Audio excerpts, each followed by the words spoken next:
Hello बच्चों, let's read the question.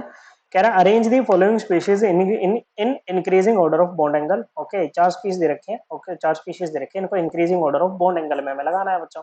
Okay, bond angle क्या होता है? जैसे बच्चों ये सेंट्रल एटम है, ये आपके साइड एटम्स होंगे। मान लो एक ए है एक बी, ऐसे मान लेते हैं बच्चों, या एक सी मान लो, चलो,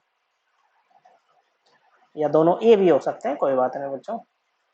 ये जो एंगल होता है ना बच्चों दो बॉन्ड्स के बीच में, इसी को बोलते हैं बॉन्ड एंगल। ओके बच्चों, और जो बॉन्ड एंगल होता है ना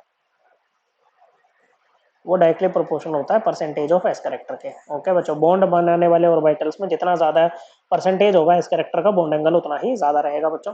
सभी में सेंट्रल एटम नाइट्रोजन है। देखो जैसे 3 फ्लोरीन है, 1 नाइट्रोजन है, तो जनरली क्या होता है, जो एक वाला होता है ना वो हमारा सेंट्रल एटम रहता है। वैलेंशियल configuration 2s2 2p3।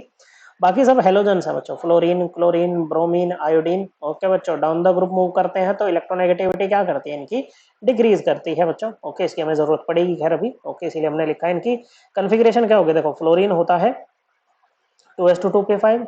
Okay, chlorine क्या है बच्चों 3s2 3p5। ब्रोमीन होता है आपका 4s2 4p5। और आयोडीन होता है बच्चों आपका 5s2 5p5। सभी के वैलेंस शेल में 7 इलेक्ट्रॉन है।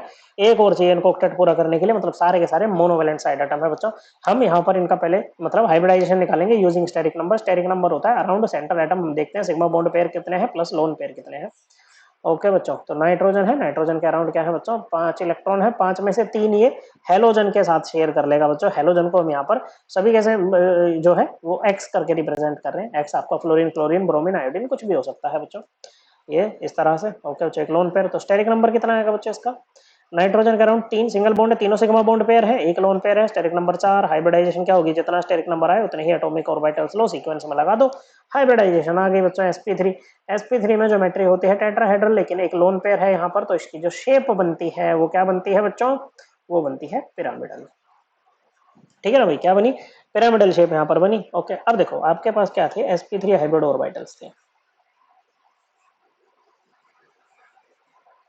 ओके, सभी में परसेंटेज एस कैरेक्टर बराबर था, लेकिन जो लोन पेयर होता है ना बच्चों, ये ऐसा लविंग स्पीशीज होता है। ये जिस भी ऑर्बिटल में जाके बैठेगा ना बच्चों, वहां से बाकी ऑर्बिटल्स का परसेंटेज एस भी अपनी तरफ खींच लेता है बच्चों, इसका भी खींच लेगा। ठीक है बच्चों, अपनी तरफ खींच लेता है।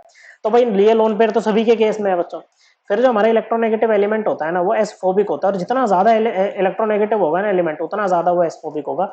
मतलब जैसे फ्लोरीन है बच्चों, फ्लोरीन इनमें सब में सबसे ज्यादा इलेक्ट्रोनेगेटिव है, तो फ्लोरीन जिस भी ऑर्बिटल में जाके बैठेगा ना वहां का परसेंटेज ऐसे निकाल के बाकी दूसरी जगह पे भेज देगा, जैसे लोन पेयर की साइड पे भेज देगा बच्चों। तो फ्लोरीन क्या करेगा बच्चों, परसेंटेज एस को सबसे कम डिक्रीज, सबसे ज्यादा डिक्रीज करेगा बच्चों यहाँ पर। मतलब इन ऑर्बिटल्स में जो परसेंटेज एस होगा ना बच्चों, वो फ्लोरीन के केस में सबसे कम होगा। तो परसेंटेज एस कैरेक्टर का ऑर्डर क्या होगा बच्चों, एन और हेलोजन के बॉन्ड में ये होगा बच्चों ni3 में सबसे ज्यादा बच्चों।